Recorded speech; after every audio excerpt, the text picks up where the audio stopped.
விசுவாசத்தினால்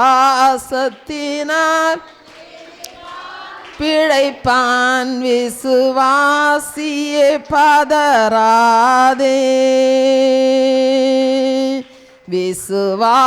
விசுவாசத்தினால் நீதிமான் பிழைப்பான், விசுவாசியே பதறாதே.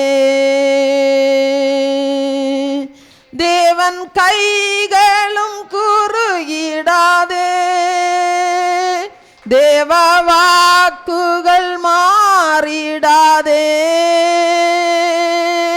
தேவன் கைகளும் குறுகிடாதே, தேவ வாக்குகள் மாறிடாதே.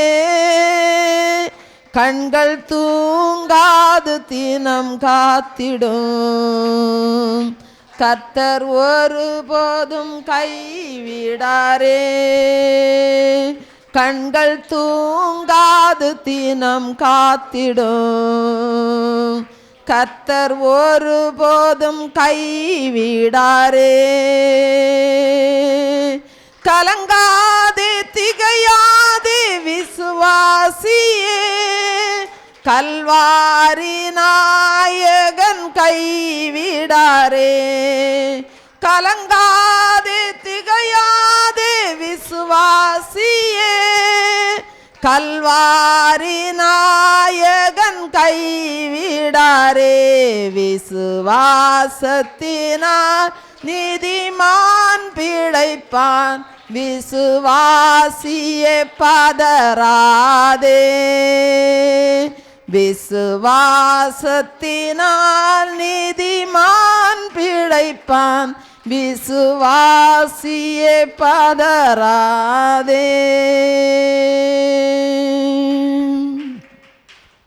அல்லேலூயா, அல்லேலூயா, அல்லேலூயா. சங்கீதம் 11வது அதிகாரம் 5வது வசனத்தை நம்ம வாசிக்கலாம். சங்கீதம் 11:5. கர்த்தர் நீதிமானை சோதித்தறிகிறார், துன்மார்க்கனையும் கொடுமையில் பிரியமுள்ளவனையும் அவருடைய உள்ளம் வெறுக்கிறது. அன்பானவர்களே, நாம் தேவனுடைய பிள்ளைகளானால் நாம் சோதனைகளை சகிக்க வேண்டியது அவசியம். பாருங்கள், நீதிமானாகி ஆபிரகாமுக்கு தான் அதிகமாய் நேசித்த ஒரே குமாரன் நிமித்தமே மிகப்பெரிய சோதனை, அவனையே பலியிடும்படியான ஒரு மிகப்பெரிய சோதனை வந்தது. அந்த சோதனையின் முடிவில் தனக்கும் தன்னுடைய வருங்கால சந்ததிக்கும் அவர் தேவனிடத்திலிருந்து மிகப்பெரிய ஆசீர்வாதங்களை அவர் பெற்றுக்கொண்டார். பாருங்க, உத்தமனும் சன்மார்க்கனும் தேவனுக்கு பயந்து பொல்லாப்புக்கு விலகுனமாகி அந்த யோபுடைய வாழ்க்கையில் மிகப்பெரிய சவால்கள் வந்தது, மிகப்பெரிய சோதனைகள் வந்தது. அந்த யோபுடைய மனைவியை தவிர மீதி எல்லாவற்றையுமே அவர் இழந்து போனார். ஆனால் சோதனையின் முடியில் அவர் பொன்னாக விளங்கினார். இழந்த எல்லாவற்றையும் அவர் இரட்டிப்பாக பெற்றுக்கொண்டார். அன்பானவர்களே, நம்முடைய வாழ்க்கையில் நமக்கு சோதனைகள் உண்டு. ஆனால் அந்த சோதனையின் முடிவில் மிகப்பெரிய ஜெயமும் ஆசீர்வாதமும் உண்டு என்பதை நாம் மறந்து போக வேண்டாம். எப்படி ஒரு மாணவன் அவன் படிக்கிற வகுப்பிலிருந்து அடுத்த வகுப்புக்கு அவன் தேர்ச்சி பெற்று ஒரு உயர்வுக்கு செல்கிறானோ, அதே போல நம்முடைய வாழ்க்கையிலும் ஒவ்வொரு சோதனைக்கு பின்பும் நாம் தேவனிடத்திலிருந்து ஒரு உயர்வை அடைவது நிச்சயம். எபிரேயர் 2வது அதிகாரம் 18வது வசனம் சொல்லுகிறது, அவர் தாமே சோதிக்கப்பட்டு பாடுபட்டதினாலே அவர் சோதிக்கப்படுகிறவர்களுக்கு உதவி செய்ய வல்லவராக இருக்கிறார். பாருங்க, காட்டு பகுதிக்கு விடுமுறை கழிப்பதற்காக 15 பேர் கொண்ட மாணவர்கள் கடந்து சென்றார்கள். திடீரென்று எதிர்பாராத விதமாக அந்த காட்டு பகுதியில் காட்டு தீப்பிடித்து கொண்டது. அப்பொழுது இவர்களுக்கு எப்படி இனி தப்பித்து கொள்வது என்று சொல்லி வழியே தெரியாதபடிக்கு அவர்கள் கலங்கி தவித்தார்கள். அந்த வேளையில் ஒரு மாணவன் ஒருவனிடம் இருந்த தீப்பெட்டியை வாங்கி தாங்கள் நின்ற இடத்திலிருந்த அந்த புதர் செடிகளை எல்லாம் அவர்கள் நெருப்பு வைத்து அவர்கள் கொளுத்தினார்கள். அதுவே அவர்களுக்கு மிகப்பெரிய பயமாக காணப்பட்டது. அப்போ அவங்க ஒரு 50 மீட்டர் பகுதிக்குள்ள இடம் முழுவதையும் அவர்கள் நெருப்பால் எரித்து விட்டார்கள். இப்பொழுது காட்டு தீ பயங்கரமாக வேகமாக வந்து கொண்டிருக்கிறது. இவர்களுக்கு என்ன செய்யவென்று தெரியவில்லை. காட்டு தீ தங்களிடத்தில் நெருங்கி வந்தபோது அவர்கள் அந்த ஏற்கனவே நெருப்பு வைத்து அந்த பகுதியில் நின்று கொண்டார்கள். இருந்தார்கள். அப்பொழுது அந்த காட்டு தீயால் இவர்களை ஒன்றும் செய்ய முடியவில்லை. அன்பானவர்களே, மறுநாள் அவர்கள் அன்றைக்கு சின்ன பனி, குளிர், அப்புறம் கொஞ்சம் சூடு அப்படி இருந்ததுனால் அன்று இரவை அவர்கள் பொழுதை கழித்தார்கள். மறுநாள் அவர்களை பாதுகாப்பு படையினர் அவர்களை மீட்க வந்தபோது அவர்களை பத்திரமாக மீட்டார்கள். பாருங்க, ஒரு சிறுவனுடைய ஒரு மாணவனுடைய அந்த அறிவு கூர்மையால் அவர்கள் தப்புவிக்கப்பட்டார்கள். பல வேளைகளிலும் தேவன் நமக்கு கொடுக்கிற அந்த சோதனைகள் நன்மைக்குத்தான் என்றால் அதை நம்மால் அப்பொழுது புரிந்து கொள்ள முடியாது. ரோமர் 8வது அதிகாரம் 28வது வசனம் சொல்லுகிறது, அன்றியும் அவருடைய தீர்மானத்தின்படி அழைக்கப்பட்டவர்களாய் தேவனிடத்தில் அன்பு கூறுகிறவர்களுக்கு சகலமும் நன்மைக்கு ஏதுவாக நடக்கிறது என்று அறிந்திருக்கிறோம். அன்பானவர்களே, நாம் உலகத்தோடு கூட ஆக்கினைக்குள்ளாக தீர்க்கப்படாதபடிக்கு நாம் கர்த்தரால் சிட்சிக்கப்படுகிறோம். ஆகவே தேவனுடைய சோதனைகளையும் சிட்சையும் சகிக்கிறவர்கள் இந்த உலகத்துக்கு ஒரு நியாய தீர்ப்பு நாளில் நிச்சயமாக அழிந்து போக மாட்டார்கள். சகரியா 3வது அதிகாரம் 2வது வசனத்தில் பிரதான ஆசாரியனாகிய யோசுவாவை குறித்து கர்த்தர் என்ன சொன்னார் தெரியுமா? இவன் அக்கினியினின்று தப்புவிக்கப்பட்ட கொல்லி அல்லவா என்றார். அன்பானவர்களே, நம்மையும் நம்முடைய வாழ்க்கையில் சோதனைகள் நம்மை சாதனையாளர்கள் ஆக்குகிறது. ஆகவே நமக்கு வாழ்க்கையில் பாடுகள், உபத்திரவங்கள் வரும்போது நாம் ஸ்தோத்திரத்தோடு நாம் பொறுமையோடு இருக்க வேண்டும். முடிவில் தேவ மகிமை விளங்கும். அப்பொழுது சாத்தான் வெட்கப்பட்டு போவான். அன்பானவர்களே, என்னுடைய வாழ்க்கையில் உள்ள ஒரு சிறு சாட்சியை கூட நான் உங்கள் முன்பு பகிர்ந்து கொள்ள ஆசைப்படுகிறேன். பாருங்கள், நான் என்னுடைய குடும்பத்தில் நாங்கள் 10 பிள்ளைகள். நான் ரெண்டாவது 7 ஆணும் 3 பெண்ணு எங்கள் குடும்பத்தில். நான் என்னோட அப்பாவாலையும் பயங்கரமாக நான் கொடுமைப்படுத்தப்பட்டேன். அப்பா பயங்கர ஒரு குடிகாரர். ஆனால் பிள்ளைகளை கூட சித்திரவதையை துன்பப்படுத்துவது, அம்மாவை துன்பப்படுத்துவது, இப்படி பயங்கரமான என்னுடைய சிறு வயதிலிருந்து, நான் அறிவு வந்த நாளிலிருந்து என்னுடைய திருமணம் ஆகும் வரையிலுமே நான் பயங்கரமான துக்கத்தையும் துன்பத்தையும் நான் அனுபவித்தேன். என் அம்மா என்னுடைய அப்பாவால் வருகிற உபத்திரவங்கள், அந்த கோபத்தை எல்லாம் நான் பெரிய பொண்ணாக இருப்பதனால் அதையெல்லாம் என்னிடத்தில் தான் காட்டுவார்கள். எனக்கு பயங்கரமாக என்னை கெட்ட வார்த்தையினால் என்னை திட்டி சித்திரவதைப்படுத்துவார்கள். அவ்வளோ வேதனைகளை நான் அனுபவிப்பேன். அப்படி நான் சிறு பருவத்திலிருந்தே நான் ஆண்டவராகிய இயேசுவை நான் அறிந்து கொண்டேன்.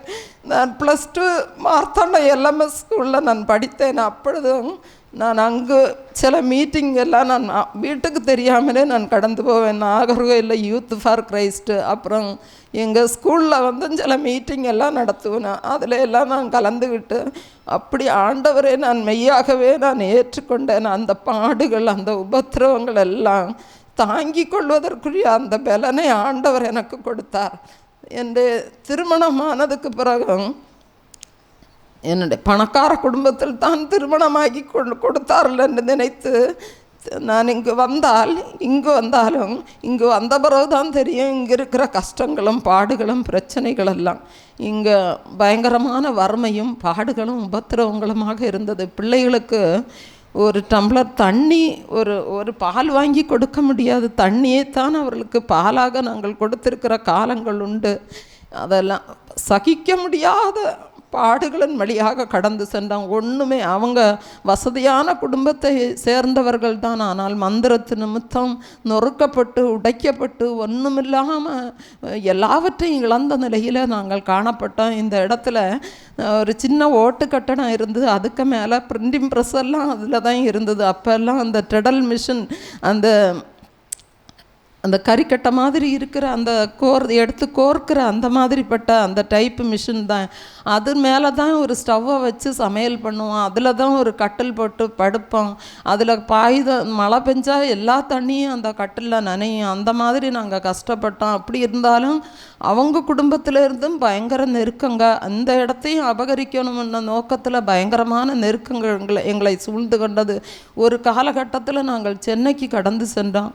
சென்னையில் கடந்து சென்றாலும் நாங்கள் இருந்த வீட்டில் ஒரு கரண்ட்டு கூட சரியாக ஒரு கரண்ட் இருந்தது, ஆனால் ஒரு ஃபேனு கூட கிடையாது. சென்னை சூடு எப்படி இருக்கும்னு உங்களுக்கு தெரியும். ஆனால் பாத்ரூமுக்கு ஒரு கதவு கூட கிடையாது. தண்ணி எல்லாம் அப்போ எல்லாம் நான் நல்ல தண்ணி குடிக்கணும்னா காசு கொடுத்து தான் வாங்கணும். அதுக்கு கூட வழி இல்லாத ஒரு சூழ்நிலை பாருங்கள். நான் இங்கேருந்து போகிறதுக்கு முன்னாடி என்னுடைய நான் எல்கேஜியில் கொண்டு விடம்ப, ஆண்டவரே என்னுடைய பிள்ளைக்கு நான் ஒரு ஸ்லேட்டு வாங்கி கொடுக்க எனக்கு ஒரு வாய்ப்பை கொடுக்க மாட்டிங்களான்னு நான் அழுத நாள் அநேகம் உண்டு. நான் அந்த ஸ்லேட்டு மழுங்கி போயிருக்கேன். அந்த ஸ்லேட்டை ஒரு புதிய ஸ்லேட்டு வாங்கி கொடுக்க வேண்டிய சூழ்நிலைகள் இருக்காது. அப்போல்லாம் நான் பள்ளிக்கூடத்துக்கு கொண்டு விடாமல் இதில் பக்கத்தில் தான் ஒரு ஸ்கூலில் விட்டோம். ஆண்டவரே நான் ஒரு நல்ல ஸ்லேட்டு வாங்கி கொடுக்க மாட்டேனா, அப்படியே அதுக்குற ஒரு வாய்ப்பு எனக்கு கிடைக்காதான்னு சொல்லிட்டு கலங்கி தவித்த நாட்கள் உண்டு. ஆனால் சென்னையில் போயும் கொஞ்சம் நல்லா கஷ்டப்பட்டுட்டு அதுக்கப்புறம் அவங்க பத்திரிகையெல்லாம் நடத்தி கொஞ்சம் நல்லா பயங்கரமாகவே வந்தாங்க. நல்ல ஒரு ஆசீர்வாதமான ஒரு நிலைமைக்கு நாங்கள் அந்த இடத்துல கடந்து வந்தோம். அதுக்கப்புறம் தேவனால் பிடிக்கப்பட்டு கொஞ்சம் கொஞ்சமாக உடைக்க ஆரம்பித்தார் ஆண்டவர். ஆண்டவர் ஊழியத்தில் சந்திப்பதற்காகவே அநேக பாடுகளின் வழியாக நடத்தினார். ஓடுத ஃபேனையெல்லாம் நாங்கள் கழட்டி விட்டு சாப்பிட்ருக்கோம். கையில் கிடந்த வாட்சு எல்லாமே நாங்கள் இருக்குத சேரு எல்லாமே நாங்கள் விற்று ஒன்றும் இல்லாமல் நின்றுருக்கோம். பாருங்கள், இந்த வண்டிக்கு டயரு கழட்டி அதை வீலை கழட்டி எனக்கிட்ட கொடுத்து விட்டாங்க. நான் உருட்டி கொண்டு போய் அந்த டயரை போய் கடையாக கேட்டு அந்த டயரை நான் விட்டுருக்கேன். அப்புறம் அவங்க நடத்தின பத்திரிகை புக்கெல்லாம் நிறைய மாடலுக்கு நிறைய வச்சுருப்பாங்க. அந்த புக்கெல்லாம் காசே இருக்காது, ஒரு பைசா இல்லை. அதனால் சைக்கிள் கொஞ்சமாக ஓட்ட தெரியும். ஒரு சைக்கிள் இருந்தது. அந்த சைக்கிளில் எல்லாம் லோடு அடித்து அந்த புக்குகளை கொண்டு நான் விற்று நான் வீட்டுக்கு காரியங்களுக்கு நான் பயன்படுத்தி இருக்கேன். அப்படி எவ்வளவோ என்னென்னமோ நாங்கள் கஷ்டத்தை பட்டிருக்கேன். எனக்கு என்னுடைய சகோதரன் ஊழியத்துக்கு அப்புறம் நான் நினைப்பேன், இனிமேல் இந்த ஊருக்கே வரக்கூடாது அப்படின்னு நினச்சேன். சத்தா இவங்க ஊழியத்தின் பாதையில் ஆண்டவர் பிடிச்சதுக்கப்புறம் அதுக்கப்புறம் பயங்கரமான கஷ்டத்தை அனுபவித்தோம். ஒரு ஊழியக்காரர் சொன்னார், ஒரு வீட்டு கூட்டத்துக்கு பக்கத்தில் நான் போயிருந்தேன். அப்போ எனக்கு அந்த ஊழியக்காரர் பயங்கரமான தீர்க்க தரிசனங்களை எல்லாம் சொன்னார். என்னை ஆண்டவர் எப்படி வச்சிருப்பாருன்னு அதை விவரித்ததே பார்க்க முடியாது, அதை என்னால் வர்ணிக்க முடியலைன்னு அந்த அளவுக்கு பயங்கரமான தீர்க்க தரிசனங்களை சொன்னார். எனக்கு கேட்கவே ரொம்ப சந்தோஷமாக தான் இருந்து, அப்போ நான் வீட்டில் அந்த தீர்க்க தரிசனங்களை எல்லாம் இவங்கள்ட்ட சொன்னேன்.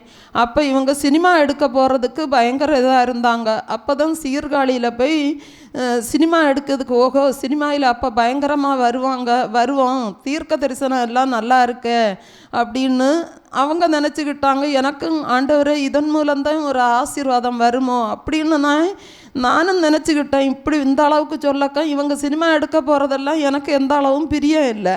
ஆனாலும் ஆண்டவருக்கு சித்தம் இதுவாக இருக்குமோ, இதன் மூலம்தான் நம்ம ஒரு ஆசீர்வாதத்தை அடைய முடியுமோ அப்படின்னு சொல்லிட்டு நான் நினச்சேன். ஆனால் அந்த வண்டியை கொண்டு அடகு வச்சு என்னென்னமோ பண்ணி எப்படியோ சீர்காழிக்கு போனாங்க. சீர்காழிக்கு போய் அங்கே 50 லட்சம் ரூபா 2 லட்சம் ரூபா அங்கே முன்பணம் கேட்டாங்க டாக்குமெண்ட்டுக்குன்னு சொல்லிட்டு. அதுக்காக எங்களுக்கு இருந்த காரையே அடமானம் வச்சு அந்த பணத்தை வாங்கிட்டு அந்த சீர்காழிக்கு கொடுத்தா அங்கே போனதுக்கப்புறம் தான் அவங்க ஏமாத்துனது தெரிஞ்சுது.